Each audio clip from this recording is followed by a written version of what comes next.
Bienvenidos a esta emisión de Pueblos y Leyendas. Hoy mandamos un saludo a Ana, a Raquel y a Clara. Ellas siempre nos escuchan y nos dejan sus comentarios. Al igual que ellas, los invitamos a suscribirse, a compartir sus historias con nosotros y a maratonear con todo el contenido que tenemos para ustedes. Esto es Pueblos y Leyendas. Yo soy Hugo Flores. Comenzamos. Buenas noches, familia Pueblos y Leyendas. Les comparto otra historia más, esperando que sea de su agrado. Esta historia ocurrió hace un poco más de 25 años. Los hechos que tuvieron lugar en esta historia comenzaron en la esquina de Periférico y Avenida Tláhuac, en la Ciudad de México. Por aquellas fechas la zona era muy distinta, ya que apenas se estaba construyendo el puente que cruza la Avenida Tláhuac. Y a diferencia de hoy, las obras eran más lentas, por lo que muchas veces eran detenidas por largos periodos, y en la noche solo dejaban un par de vigilantes. Asimismo, había muchos lotes baldíos en la zona, y había poca iluminación. La historia inicia cuando mi amigo con oficio de taxista venía manejando su unidad, un bochito. Ya llevaba rumbo a su hogar, que en aquel entonces se encontraba a 3 calles a espaldas de una tienda antes llamada El Zorro Abarrotero, ubicada en Avenida Tláhuac y calle Luis Delgado, en donde se ubica un pequeño canal de aguas negras. Mi amigo trabajaba el turno de noche, por lo que conocía a algunos cadeneros, meseros y dueños de bares de la zona, por lo que les hacía algunos trabajos llevando a clientes de la casa, por lo que se llevaba una buena comisión. Desafortunadamente esa noche el trabajo estuvo algo flojo y aproximadamente a las 3 de la madrugada decidió ir a su hogar a descansar. Cuando iba llegando al cruce de Avenida Tláhuac y Periférico, alcanzó a ver que una persona le hacía la parada justo debajo de donde estaban construyendo el puente. Él dudó por un instante por eso de los asaltos, pero decidió echarle un vistazo al pasajero para ver si se detenía. Cuando estuvo junto a él, se llevó una sorpresa porque se trataba de un hombre joven, y en palabras de mi amigo, sumamente atractivo. Llevaba un bigote delgado, perfectamente recortado.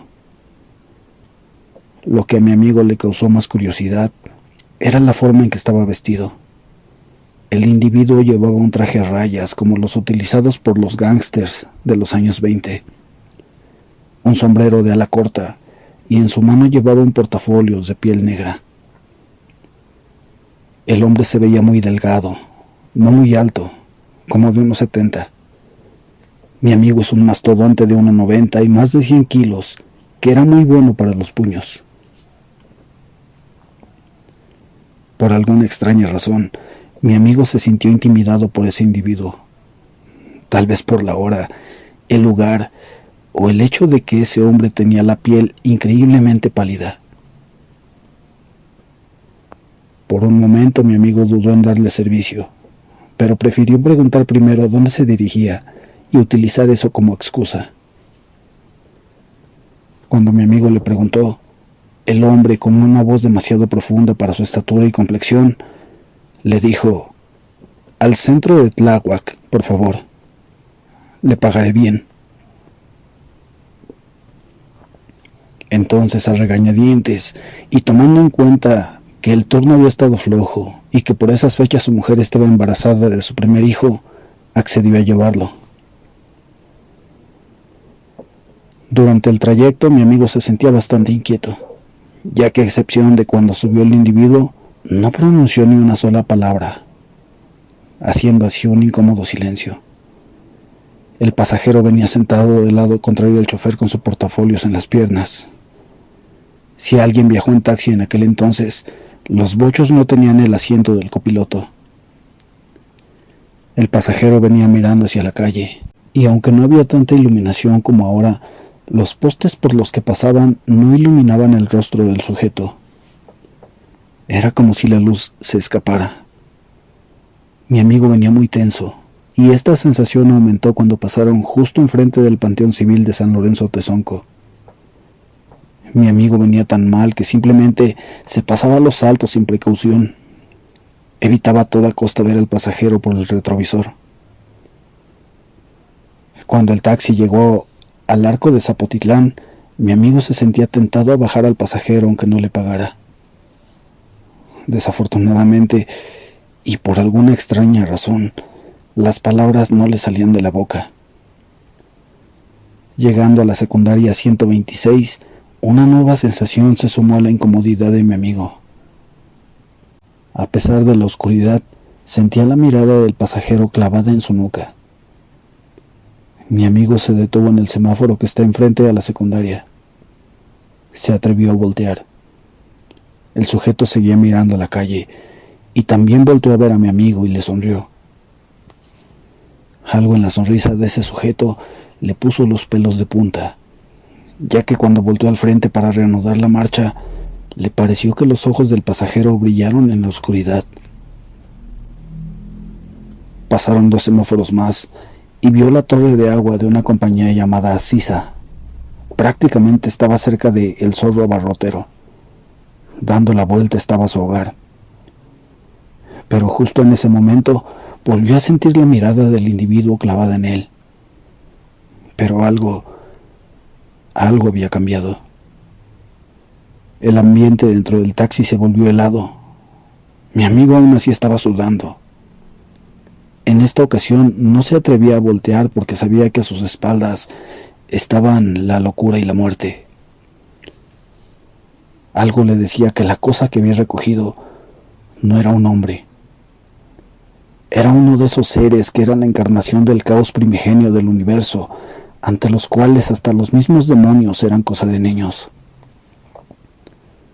Uno de esos seres que de vez en cuando se entremezclan con los destinos de nuestro insignificante mundo con algún propósito desconocido por la humanidad. Y mi amigo, un simple taxista, había tenido la desgracia de llevarlo como pasajero. La unidad iba llegando enfrente de la tienda mencionada. Mi amigo lentamente miró por el retrovisor. Lo que vio lo persigue hasta estos días, cuando despierta gritando por las noches. Donde antes estaba el atractivo rostro de un hombre, ahora se veía la nauseabunda cara de una gigantesca rata de color gris. Mi amigo simplemente sintió que el tiempo se detuvo, porque no solo era esa bestial cara lo que lo tenía paralizado. Eran los ojos de un color negro que parecían absorber no solo la luz, sino la oscuridad misma. La oscuridad parecía ser absorbida por esos ojos, que podrían arrancarle el alma al pobre infeliz que tuviera la desgracia de verlos de frente. Pero lo más espantoso, y que rompió el hechizo, fue cuando la abominable cosa sonrió, mostrando unos nauseabundos dientes amarillos y putrefactos. Eso hizo reaccionar a mi amigo, porque de inmediato accionó el freno de mano. Abrió la puerta y salió corriendo dejando el taxi encendido y con las llaves pegadas. Tomó camino hacia su casa, encomendándose a todos los santos habidos y por haber. Mi amigo corrió lo más rápido que su tamaño y peso le permitían, teniendo la horrible sensación de que no solo la abominable cosa venía tras de él.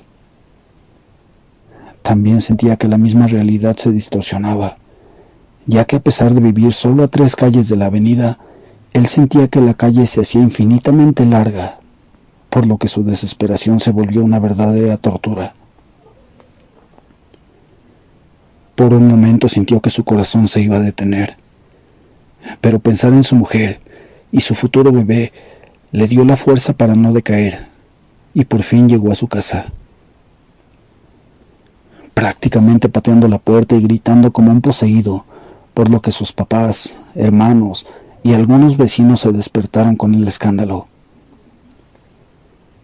Cuando su papá salió a abrir la puerta, casi lo tiró por la manera en la que entró, pidiéndole que por lo que más quisiera, no se asomara a la calle. Su papá comenzó a preguntarle por el auto, pero mi amigo no podía contestar. Su mamá también salió y estaba muy asustada al ver a su hijo en ese estado.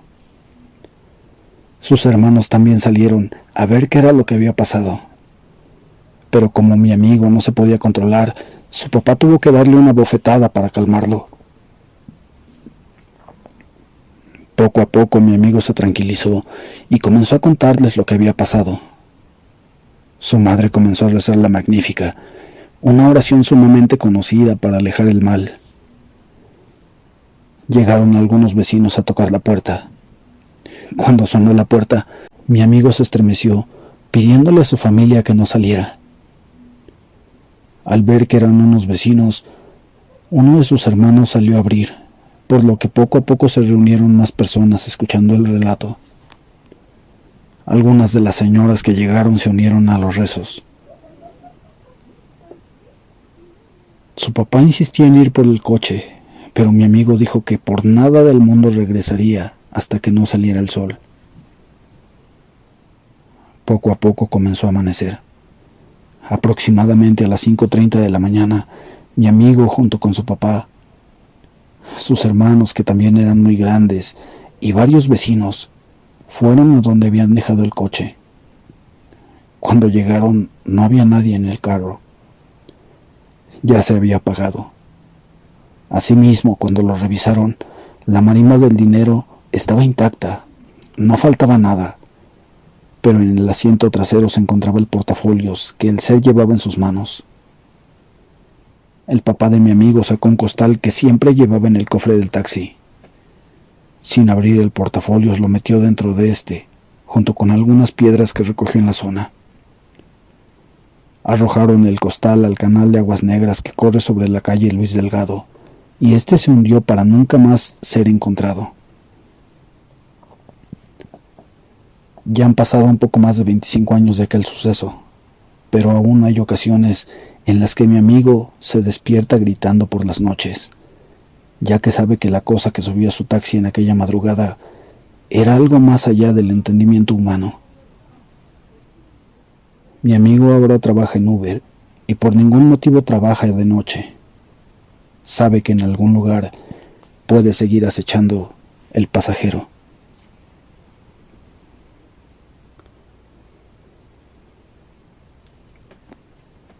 Buenas noches, compañeros. Hoy les traigo una vivencia personal que, aunque no es tan fantástica como otras historias que suelen contar, es la situación más extraña en la que me he encontrado. Vayan por una botana porque es una historia un poco larga, y como toda buena historia de terror, esta empieza en la noche, justo al momento de dormir. Yo ya estaba cobijado. La casa no estaba totalmente en silencio, ya que me cuesta dormir, así que siempre dejo la televisión prendida. La dejo en un canal con infomerciales. La noche transcurría normal. Poco a poco iba ganando sueño, cuando de repente escuché un pequeño ruido. Era el sonido de algo pequeño merodeando entre mis montones de papeles tirados en mi cuarto. En ocasiones anteriores me había pasado que una polilla aletargada luchaba por volar, haciendo ruidos entre mis papeles. Pero esto era diferente. No eran los sonidos de las alas contra el papel. Era el sonido de una pequeña criatura pisándolo, pero lo suficientemente grande para hacer crujir una hoja de papel bajo él. He de confesarles que soy alguien muy temeroso con los animales pequeños. Sí, soy medio cobarde, así que me dio mucho miedo pensar que pudiera ser un ratón, ya que hasta podría subirse a mi cama. Ese temor me hizo quedarme en vela, escuchando a aquel pequeño animalito caminar sobre mis papeles sin cesar. Yo rogaba porque dejara de moverse. Luego de lo que sentí, una hora, a pesar de que el animalito seguía rondando mi cuarto, me quedé dormido. Al día siguiente metí a mi perrito al cuarto, a ver si de casualidad encontraba y ahuyentaba al ratón, pero nada. Yo moví muchas cosas de las que tenía el piso, aún con el miedo latente de que en cualquier momento un ratón saliera de entre tanto desastre, pero no encontré nada. De nuevo la noche, hora de dormir. la televisión encendida, el animalito volviendo a hacer ruido con sus pisadas. Yo de nuevo en estado sumamente inquieto. Para no hacer más larga la historia, narraré el progreso del animal conforme fue transcurriendo el tiempo. Noté que el animal dejaba de moverse si yo me movía en mi colchón, así que empecé a moverme siempre que lo oía, esperando que con el tiempo aprendiera que debe de alejarse de mí. Pero el animal parecía ser precavido, nunca temeroso. Noche tras noche lo escuchaba más cerca, y no solo eso, supe que esa criatura se había vuelto más confiada porque llegó un momento en el que no solo la escuchaba de noche al dormir, sino que al despertar lo oía claramente moviéndose entre los papeles. Fue tal mi hartazgo que, en contra del temor que sentía, me bajaba rápidamente del colchón y empezaba a buscar al causante de ese constante ruido, obviamente sin resultados. Su atrevimiento máximo ocurrió cuando lo escuché hurgando entre mis cartas de Yu-Gi-Oh que están sobre una cómoda, atrás de la cabecera de mi cama. ¿Saben lo que es tener algo que te tiene tan asustado a menos de 1 metro sobre tu cabeza? Para empeorarlo, noté que sus pisadas no eran las pisadas rápidas de un roedor, ni de un insecto grande. Eran pisadas más lentas, efectivamente, de algo caminando en 2 patas. O al menos esa fue mi deducción. Esta historia termina abruptamente ya que una noche simplemente dejé de escucharlo. No encontré ningún cadáver. Jamás hallé heces de ratón. Y de hecho, luego de recoger un poco mi cuarto, noté que aparte de grandes depósitos de pelusa y polvo, mi cuarto estaba relativamente limpio, a excepción de 3 artículos que yo no reconozco como míos, y que a pesar de tener visitas esporádicas de mis familiares, al preguntarles, ellos niegan que sean de su propiedad. Encontré un par de botitas de tela, atadas con unas cuerdas muy extrañas. Están sucias. Mucho si uno supone que el tamaño del pie corresponde al de un recién nacido. También encontré una especie de bastón. Es una madera muy resistente ya que intenté de quebrarla, pero simplemente no pude. El bastón tiene apenas unos 20 centímetros de largo. Y así termina. Sé que no es sobrenatural o tan escalofriante, pero siendo una historia que yo presencié en carne propia, más el añadido de mi temor a animales pequeños y que nunca pude ver lo que causaba esos sonidos, me pareció de los peores miedos que he tenido. ¿Ustedes qué creen? ¿Les ha ocurrido algo similar? ¿Creen que era un gorgonita o un duende? Muchas preguntas, pocas respuestas. Les ha hablado Fernando y les deseo buenas noches.